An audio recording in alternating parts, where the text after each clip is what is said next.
Today, we are diving into the art of relevance.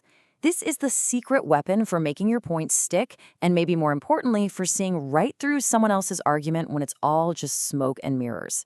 You know that feeling, right? You're in a debate, but it just feels like you're completely off the rails, going absolutely nowhere. You're talking, they're talking, but it feels like you're on different planets. It has to be one of the most frustrating things ever. Well, the secret to slicing through all that frustration, it really comes down to this one powerful idea: relevance. And I'm telling you, if you can master this, it will completely change how you argue, how you listen, and even how you think. So what is relevance, anyway? At its core, it's actually pretty simple. It's all about focusing on the question being asked. See, every single productive conversation is really just an attempt to answer a question, whether that question is said out loud or it's just implied. Okay, so here's the formal definition. A statement is only relevant if it actually helps answer the question. The source material uses this great word erotic, which is just a fancy way of saying it's all tied to questions. If what someone says isn't a direct answer, or at least evidence for an answer, then you know what? It's irrelevant. It's a simple but really powerful filter. All right, let's make this super concrete. Let's say our question is, can dogs dance? Obviously, yes and no are relevant answers. But get this. So is dogs do not exist. That's relevant because it corrects a basic assumption of the question itself. Even saying, I have no idea, is a relevant response. And something like, Fifi, my friend's dog, dances well, is also relevant because it's evidence for yes. But what if someone says, cats are elegant? Totally irrelevant. It has nothing to do with the question on the table. Okay, so once you get this idea of relevance, you start to see all the clever, sneaky ways people try to avoid being relevant. Let's dig into a few common fallacies that are all about the art of not answering the question. Imagine you have a really serious complaint about your school, and you go to the dean, and this is the response you get. The dean isn't dealing with your issue at all, right? They're just waving it off, basically saying your concern is as trivial as not liking a piece of fruit. And this tactic has a brilliant name. It's called poo-pooing. It's that move where someone just dismisses an argument as being ridiculous or worthless without ever actually dealing with it. So how does poo-pooing work?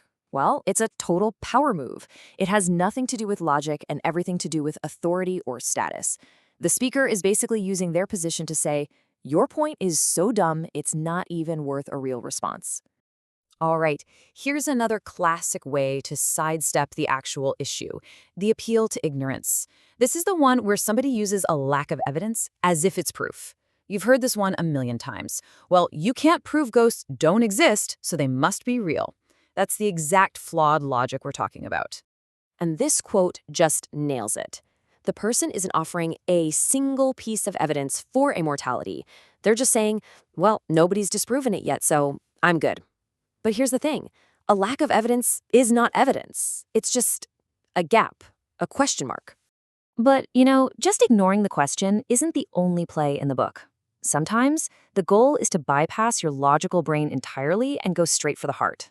And that's where we get into the weapons of emotional manipulation. We have all seen ads like this one. Meet little Tina. She's adorable, her story is tragic, and the ad is designed to make you feel overwhelming sympathy. It's an incredibly powerful emotional pull.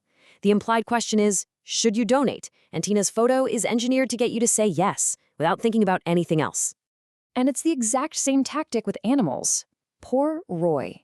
He's cute, he looks miserable, and your heart just breaks for him. But the real logical question isn't, is this dog sad?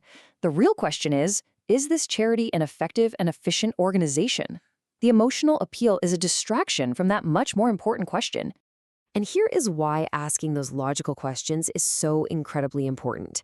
The source material points to this data from a fundraising company, and, well, the numbers are pretty staggering.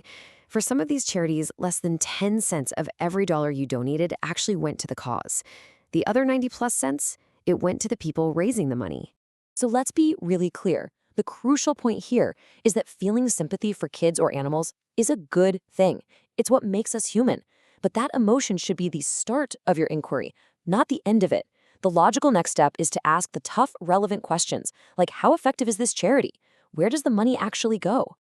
So we've seen how people dodge the question, how they appeal to our emotions, but when those tactics don't work, arguments can get, well, ugly. This is when personal attacks get thrown around, another classic form of irrelevance. Now, the fancy term for this is an irrelevant appeal to antipathy, but you probably know it as an ad hominem attack. The move is simple. Attack the person, not their idea. The goal is to make you dislike the speaker so much that you'll just dismiss what they're saying out of hand. And these attacks come in a few different flavors. You've got the straightforward, abusive attack, just name-calling. Then there's the circumstantial attack, where you dismiss their point because of who they are. Tu quoque is Latin for you too, and it's all about pointing out hypocrisy. And poisoning the well is when you try to discredit someone before they even get a chance to speak. And oh man, this source gives this just beautifully clear example. Someone is supposed to be responding to a claim about the 55-mile-per-hour speed limit. Do they talk about safety data, economic impact? Nope, they just call Fred Barr a jerk. Look, Fred might be a jerk or he might be a saint. It is completely and utterly irrelevant to whether the speed limit is a good idea. Okay, but here's a really important twist. Criticizing a person isn't always an irrelevant fallacy. Sometimes who a person is or what they've done is the whole point. Check out this distinction. It's key. If you say a tax policy is bad because President Jason is a bum, well, that's a fallacy. His personal character has nothing to do with the economic math. But if you claim he won't keep his promise to lower taxes because he has broken that exact same promise in the past, that is not a fallacy. That is totally relevant evidence about his credibility. It all comes back to the question you're actually trying to answer. And that's really what this is all about. Learning to spot these logical fallacies isn't some party trick so you can win debates. It's a tool. It's a tool to help us all have better, more honest, and way more productive conversations, where we're actually judging ideas on their own merit.